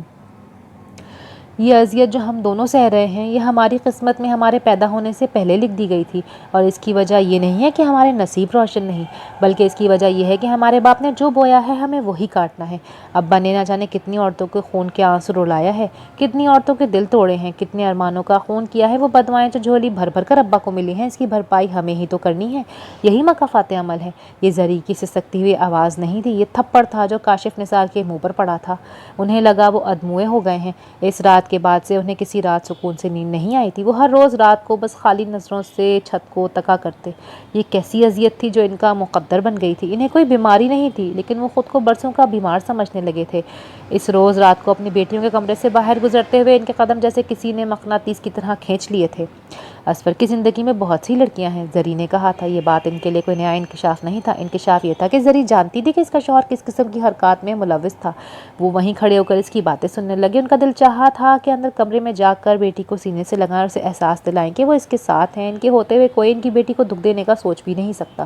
وہ اسے تسلی دیں کہ ان کے گھر کے دروازے اپنی بیٹی کے لیے ہمیشہ کھلے رہیں گے۔ ان کی بیٹی جب چاہے اس شخص کے منہ پر تھوک کر ان کے گھر واپس آ جائے، وہ اسے سنبھال لیں گے۔ یہ سب کہنے کی نوبت ہی نہیں آئی۔ انہوں نے سنا ان کی بیٹی، ان کی چہیتی بیٹی، ان کی لخت جگر کہہ رہی تھی کہ یہ جو اذیت ہم دونوں سہ رہے ہیں یہ ہماری قسمت میں پیدا ہونے سے پہلے لکھ دی گئی ہے۔ کاشف نثار نے یہ سب کچھ سنا تھا اور وہ اپنا منہ لے کے رہ گئے تھے۔ آپ کا کبیرہ گناہ کبھی چھپتا ہے، نہ دبتا ہے، نہ مرتا ہے۔ وہ پلٹ کر کسی نہ کسی روپ میں آپ کے سامنے آ کر کھڑا ہو جاتا ہے، پھر آپ ہوتے ہیں اور آپ کا گناہ ہوتا ہے، جیسے بندر اور ڈگڈگی۔ اس رات سے کاشف نثار بندر کی طرح بس اچھل رہے تھے، لیکن ان کا اچھلنا کسی کو نظر نہیں آ رہا تھا۔ وہ اذیت سہ رہے تھے لیکن کسی کو کہہ نہیں سکتے تھے۔ وہ رو رہے تھے لیکن ان کی آنکھ سے آنسو نہیں ٹپکتے تھے۔ انہیں نیند نہیں آتی تھی لیکن وہ آنکھیں بند کر کے سوتے رہتے تھے۔ ان کا کھلی آنکھوں کے خواب میں کبھی حبیبہ نظر آ جاتی، کبھی رخشی، کبھی شہانہ، کبھی شبانہ، کبھی نیلم، کبھی سونیا۔ لاتعداد نام تھے، لاتعداد گھونسے تھے جو ان کے چہرے پر ہر لمحہ پڑتے تھے اور وہ کسی کو نہیں بتا پاتے تھے۔ زندگی ان کے لیے اذیت کا دوسرا نام بن چکی تھی اور وہ اسے گزارنے پر مجبور تھے۔ مکافات عمل ایک حقیقت ہے، ایک اٹل حقیقت۔ اللہ دکھا دیتا ہے دنیا میں ہی آپ کے ہر عمل کا رد عمل۔ یا اللہ تو مجھ سے واقف ہے، تو جانتا ہے میں نے کبھی اس عورت کو دکھ دینے کے متعلق سوچا نہیں جسے تو نے میری شریک حیات بنایا ہے۔ میں نے اپنی زندگی کا ہر لمحہ خلوص سے، مکمل سچائی سے اس کے نام کیا ہے۔ اس کی بھلائی کے لیے، اس کی بہتری کے لیے ہر وہ کام کرنے کی کوشش کی جو جائز تھی، حلال تھی۔ تیرے حکم کے مطابق ہم نے اپنا بستر ہی نہیں بانٹا بلکہ عزت، محبت، دولت، ہر چیز ایک دوسرے کے ساتھ بانٹی ہے۔ جو میرا تھا وہ اس کا تھا اور جو اس کا تھا وہ میرا، لیکن ایک درد ہے جو ہم ایک دوسرے کے ساتھ نہیں بانٹ پائے۔ وہ لاچار تکلیف میں پڑی ہے اور میں اسے تڑپتا ہوا دیکھ رہا ہوں، کب سے دیکھ رہا ہوں، اور اس کی آسانی کی دعا نہیں کر رہا۔ میں بس تجھ سے اس کی زندگی کی دعائیں مانگتا چلا جا رہا ہوں، یہ سوچے سمجھے بنا کہ میری دعائیں اسے اذیت دے رہی ہوں گی۔ یا اللہ، آج میں تجھ سے اس کی زندگی کی نہیں، آسانی کی دعا کرتا ہوں۔ سمی نے اپنے ہاتھ تو رب کے سامنے دعا کی صورت میں اٹھا رکھے تھے، لیکن اس کا ذہن وہیں کہیں ہسپتال کے بستر پر پڑی شہرین کے گرد گھوم رہا تھا۔ اس کا نالیوں میں جکڑا وجود جیسے اس کی آنکھوں کے پردے سے چپکا ہوا تھا۔ یا اللہ، آج پہلی بار تجھ سے اس کی آسانی طلب کرتا ہوں میں۔ اس کے اس ہر درد کو ختم کر دے جسے میں چاہ کر بھی نہیں بانٹ پایا۔ ہر وہ اذیت جس نے اس کے وجود کو لاچار کر رکھا ہے، اس اذیت کو ختم کر دے یا اللہ۔ بس اسے آسانی دے دے، اسے راحت عطا فرما میرے مولا۔ میری شہرین کا ہر درد ختم کر دے مالک۔ میں تجھ سے اپنی خوشی نہیں بلکہ اپنی شہرین کی آسانی چاہتا ہوں یا اللہ۔ اس کی روانگی میں جو رکاوٹ ہے اس رکاوٹ کو دور کر یا رب۔ وہ میری جان ہے، میری جان پر آسانی ہوگی تو مجھ پر آسانی ہوگی یا اللہ، ہم دونوں پر آسانی ہوگی یا اللہ، ہم دونوں کو آسانی عطا فرما۔ آمین یا رب العالمین، آمین یا رب العالمین، آمین یا رب العالمین۔ وہ روتا جاتا تھا اور بس سسک رہا تھا، سسک سسک کے دعا مانگتا تھا۔ اس دوران اس کے سیل فون پر ارتعاش پیدا ہوا۔ وہ ایک دم سے اپنی جگہ سے اٹھ کھڑا ہوا۔ رات کے اس پہر تو اسپتال سے ہی فون آ سکتا ہے۔ اس نے آگے ہو کر فون کی جانب دیکھا، آنکھوں میں آنسوؤں کی نمی کے باعث اسے اپنے فون کی اسکرین پر نمایاں نمبر نظر نہیں آیا۔ اس نے فون کان سے لگایا۔ سمی، پہلی صدا اس کے نام کی ہی ہوئی تھی۔ کونین آپ؟ اس نے بھیگی ہوئی آواز سے پوچھا۔ وہ کچھ نہیں بولی لیکن اس کے سسکنے کی آوازیں سمی کو صاف موصول ہو رہی تھی۔ آپ برا تو نہیں مانیں گے اگر میں ایک بار شہرین کو دیکھنے ہاسپٹل آ جاؤں؟ وہ پوچھ رہی تھی۔ اس کی کال اس وقت آنا سمی کے لیے حیران کن تھا۔ وہ رب سے آسانی مانگ رہا تھا اور اسی لمحے کونین نے اپنے ہونے کا احساس دلایا تھا۔ اور جب رب کو اتنی شد و مت سے یاد کر رہا تھا، کوئی اسے اتنی ہی شدت سے یاد کر رہا تھا۔ وہ جب رب سے اپنی لیے آسانی طلب کر رہا تھا تو کوئی اسے رب سے طلب کرنے میں مگن تھا۔ بعض فیصلے ایسے ہی اچانک ہو جاتے ہیں اور کرنے پڑتے ہیں۔ وہ فیصلہ بھی بس اچانک ہی ہو گیا تھا۔ اپنا سم کارڈ نکال کر فون بند کر دیں، سمی نے اس کے پاس بیٹھتے ہوئے کہا۔ ایمن اس کے ساتھ دوسری کرسی پر بیٹھی تھی۔ کیوں؟ اس نے حیران ہو کر پوچھا۔ اس لیے کہ وہاں یہ کام نہیں آئے گا، وہاں دوسرا سم کارڈ لینا پڑے گا، سمی نے وضاحت کی۔ ہاں یہ بات تو ٹھیک ہے، ویسے تو یہ ڈی ایکٹیویٹ ہو جائے گا۔ اس نے سر ہلایا تھا۔ ماشاءاللہ بڑی ذہین ہیں آپ، بہت جلدی سمجھ آ گئی آپ کو میری بات، سمی نے مسکراتے ہوئے اسے چڑھایا تھا۔ کونین کی اچھی بات یہ تھی کہ وہ اس کی ہر بات مان لیا کرتی تھی۔ آپ نے جانے سے پہلے کسی کو پھول بھجوانے تھے نا، بھول تو نہیں گئیں؟ سمی کو اس کی سب ضروری باتیں یاد رہتی تھیں۔ جی جی بھجوا دیے ہیں، میرے ایک بہت اچھے دوست کی شادی ہے کل، مہر ہے نا میری بھانجی، اس کے چاچو کی شادی ہے۔ میں نے بتایا تھا نا آپ کو اس کے متعلق، اس کے بڑے احسان ہیں مجھ پر، اسی کو بھجوانے تھے پھول اور مبارکباد کا پیغام۔ میں نے بھجوا دیے تھے پھول اور کارڈ بھی، اس نے جواب دیا۔ اچھی بات ہے، آپ اپنے سب دوستوں کے کانٹیکٹ نمبرز ڈیوائس میں محفوظ کر لیں تاکہ وہاں جا کر آپ کو سب کے ساتھ رابطہ کرنے میں آسانی ہو جائے، سمی نے اسے مشورہ دیا۔ اس کی ضرورت ہی نہیں، میرا رابطہ آپ سے شروع ہو کر آپ پر ہی ختم ہو جاتا ہے۔ میرے لیے بس ایک ہی کانٹیکٹ اہم ہے، سمی رندھاوا۔ میرے سارے کانٹیکٹس بس آپ سے ہی شروع ہوتے ہیں اور آپ پر ہی ختم ہو جاتے ہیں۔ وہ دلال بھرے لہجے میں بول رہی تھی اور ساتھ ہی اس کے کندھے پہ اپنے بازو مائل کر رہی تھی۔ سمی مسکرا دیا۔ وہ ایسی ہی تھی، اس کے ساتھ اپنی محبت کا ہر لمحہ اتنا کھل کر اظہار کرتی تھی کہ بعض اوقات سمی اپنے آپ کو دنیا کا خوش قسمت ترین انسان سمجھنے لگتا تھا۔ زندگی میں دوبارہ سے مسکرانے میں اس لڑکی کا کردار بہت اہم تھا۔ اس نے اسے بدل کر رکھ دیا تھا۔ وہ اس روز رات کو کونین کو خود جا کر اس کے گھر سے واپس لایا تھا اور اس کے 3 دن بعد شہرین نے خاموشی سے دم توڑ دیا تھا۔ یہ بات اذیت ناک تھی، لیکن وہ سب جیسے اس دھچکے کے لیے تیار تھے۔ وقت گزرنے لگا، زندگی اپنے مقام پر واپس آنے لگی۔ سمی کو نارمل ہوتے کافی وقت لگ گیا، لیکن کونین نے اس دوران بھی اس کا ساتھ نہیں چھوڑا۔ وہ ہر مقام میں اس کے ساتھ تھی۔ یہی وجہ تھی کہ جب سمی نے کینیڈا کی امیگریشن لینے کا فیصلہ کیا تو اس نے اس کا ساتھ دیا تھا تب بھی۔ میں یہاں نہیں رہنا چاہتا، میں یہاں سے چلے جانا چاہتا ہوں، چاہے چند سالوں کے لیے ہی صحیح، لیکن میں اس سارے دائرے سے نکلنا چاہتا ہوں۔ مجھے یہاں رہنے میں اذیت ہوتی ہے۔ کونین نے ایک بار بھی نہیں کہا کہ میں ایسا نہیں چاہتی۔ اس نے سمی کے اس فیصلے پر لبیک کہا۔ اس سارے عمل میں کافی مہینے لگ گئے اور آج وہ دونوں ایمن کے ساتھ ایئرپورٹ کے ڈپارچر لاؤنج میں بیٹھے تھے۔ ایمن ساتھ بیٹھے بچوں کے ساتھ کھیلنے میں مگن ہو گئی تھی۔ کونین، بہت بولتی ہیں آپ، اور یہ ایئرپورٹ ہے، آپ کا بیڈ روم نہیں، ذرا ٹھیک ہو کے بیٹھیں۔ سمی نے سنجیدہ رہنے کی کوشش کرتے ہوئے اسے ٹوکا۔ وہ مزید اس کے قریب ہوئی، ناک چڑھا کے بولی، میں زیادہ اسی لیے بولتی ہوں تاکہ توازن قائم رہے۔ آپ کم بولتے ہیں نا، تو مجھے خدشہ رہتا ہے کہ لوگ ہمیں گونگا نہ سمجھ لیں۔ اچھا تو نہیں لگتا نا کہ یہاں بیٹھے لوگ سمجھیں کہ کتنا خوبصورت کپل ہے، مگر دیکھو بیچارے گونگے ہیں، اسی لیے زیادہ بول رہی ہوں میں۔ وہ ایسے ہی بے سروپا باتیں کرتی تھی، لیکن سمی کو اس کی زندگی سے بھرپور باتیں اچھی لگتی تھیں۔ اسے لگتا تھا کہ اس کی ذات کے اندر جو سناٹے ہیں، کونین کی باتیں اسے ختم کرنے میں مدد کرتی ہیں۔ اس وقت بھی سمی کو ہنسی آ گئی۔ اس نے اس کے دوسرے ہاتھ میں موجود سیل فون پکڑا۔ اچھا تو آپ خوبصورت ہیں؟ وہ اسے چڑھاتے ہوئے پوچھ رہا تھا۔ اس نے سر ہلا دیا۔ اس میں تو کوئی شک ہی نہیں ہے کہ میں خوبصورت ہوں، لیکن آپ کو یہ بات سمجھ میں نہیں آئے گی کیونکہ آپ نے کبھی مجھے غور سے دیکھا جو نہیں ہے۔ وہ لاپرواہی سے بولی۔ یہ کس نے کہا کہ میں نے آپ کو غور سے نہیں دیکھا؟ جناب، میں نے تو آپ کو پہلی ملاقات میں ہی بہت غور سے دیکھ لیا تھا۔ وہ بات برائے بات کہہ رہا تھا۔ اچھا واقعی؟ پھر تو آپ مر مٹے ہوں گے نا مجھ پر۔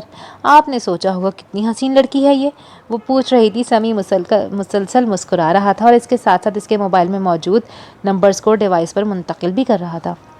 یہی سوچا تھا میں نے کہ کتنی خوبصورت لڑکی ہے، لیکن اللہ نے عقل کم دی ہے بیچاری کو۔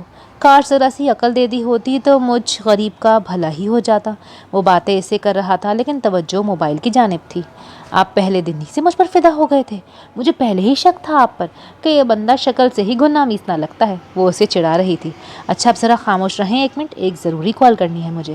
وہ اسے ٹوک رہا تھا۔ دوسری جانب کال مل گئی۔ سمی بات کرنے لگا۔ اسے بات کرتا دیکھ کے وہ بالکل چپ ہو گئی کیونکہ اسے پتہ چل گیا تھا کہ وہ کس سے بات کر رہا ہے۔ 1 منٹ میں اپنی الیکسلیک مکمل کرنے کے بعد سمی نے اسے فون تھمانا چاہا۔ وہ متذبذب تھی۔ سمی نے فون کی اسکرین کو ہاتھ سے چھپایا ہوا تھا تاکہ وہ دوسری جانب آواز نہیں جا سکے۔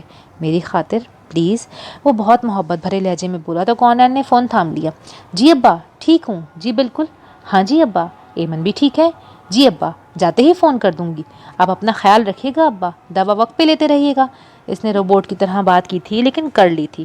فون بند کر کے اس نے اپنا فون دوبارہ سمی کو پکڑا دیا۔ ان دونوں نے اس موضوع پر کوئی بات نہیں کی۔ سمی جانتا تھا کہ کونین کے تعلقات اپنے ابا سے واجبی نوعیت کے ہیں، لیکن وہ پھر بھی دھیان رکھتا تھا کہ وہ ان سے رابطے میں رہے۔ اس طرح وہ بھی سمی کے والدین کے ساتھ رابطے میں رہتی تھی۔ وہ اکثر ایمن کو اس کی نانوں اور خالاؤں سے بھی بات کروا دیا کرتی تھی۔ سمی نے فون بند کر کے اس کے بیگ کی زپ کھولی اور فون اس میں رکھ دیا۔ تھینک یو، سمی نے کہا تھا۔ وہ ایک لمحے کے لیے اس کا چہرہ دیکھتی رہی، پھر سادہ سے انداز میں بولی، آپ کی خاطر مر بھی سکتی ہوں، یہ تو بس ایک فون کال تھی۔ سمی نے سر ہلایا، پھر ایک بار پھر سراہنے والے انداز میں اس کی آنکھوں میں دیکھ کر بولا، تھینک یو سو مچ۔ اس نے ناک چڑھائی اور منہ بنا کے بولی، تھینک یو سو مچ۔ ارے بندہ خدا، ایسی باتوں کے جواب میں آئی لو یو کہتے ہیں؟ سمی کو ہنسی آ گئی۔ واقعی؟ وہ اس سے پوچھ رہا تھا، پھر اس کے جواب کا انتظار کیے بغیر بولا، لیکن میں تو ایسی باتوں کے جواب میں آئی لو یو نہیں کہتا۔ کونین نے پھر اسے گھورا اور طنزیہ انداز میں بولی، اچھا تو آپ ایسی باتوں کے جواب میں کیا کہتے ہیں؟ سمی چند لمحے مسکرا کر اس کے چہرے کی طرف دیکھتا رہا، پھر ادھر ادھر دیکھنے کے بعد اس کے ناک کو ہلکا سا چھوتے ہوئے زومائنے انداز میں بولا، وہ میں آپ کو گھر جا کے بتاؤں گا۔ اب ہر بات کا جواب ایئرپورٹ پر بھی تو نہیں دیا جا سکتا۔ کونین اس کی بات میں چھپی شرارت کو سمجھ کر جھینپ کر مسکراتے ہوئے ایمن کو دیکھنے لگی۔ اس کے بازو ابھی بھی سمی کے بازو کے گرد لپٹی تھی۔ اس کے ہاتھ سمی کے بازو پر دھرا تھا۔ سمی نے اس کے اسی ہاتھ پر اپنا ہاتھ رکھ دیا اور اطمینان سے اپنا سر کرسی کی پشت پر ٹکا دیا۔ پھر اس کے قدموں نے کسی سطح کو چھوا تھا۔ اسے لگا اس کا پورا وجود اوپر سے نیچے ہل گیا ہے، ایسے جیسے خلا باز خلا میں قلا بازی لگاتے ہیں۔ اس نے بھی دھیرے دھیرے ایسی ہی قلا بازی کھائی تھی، اور پھر وہ اپنی ٹانگیں اپنے پیٹ سے چپکا کر پرسکون ہو کر لیٹ گئی تھی، ایسے جیسے اپنی ماں کے رحم میں ان کے ہی رحم و کرم پہ ہو۔ ختم شد۔ امید ہے یہ لانگ ناول آپ سب کو بہت پسند آیا ہوگا۔ میں نے اپنی طرف سے پوری کوشش کی ہے کہ میں اس کو اچھی طرح سے پڑھ سکوں۔ آپ کے آئندہ کوئی بھی ناول کی ریکویسٹ ہے، کوئی بھی فرمائش ہے، تو پلیز مجھے کامنٹ سیکشن میں ضرور بتائیے گا، اور ملتے ہیں اگلی ویڈیو میں، اور میرے چینل کو سبسکرائب کرنا نہ بھولیے گا۔ اللہ حافظ۔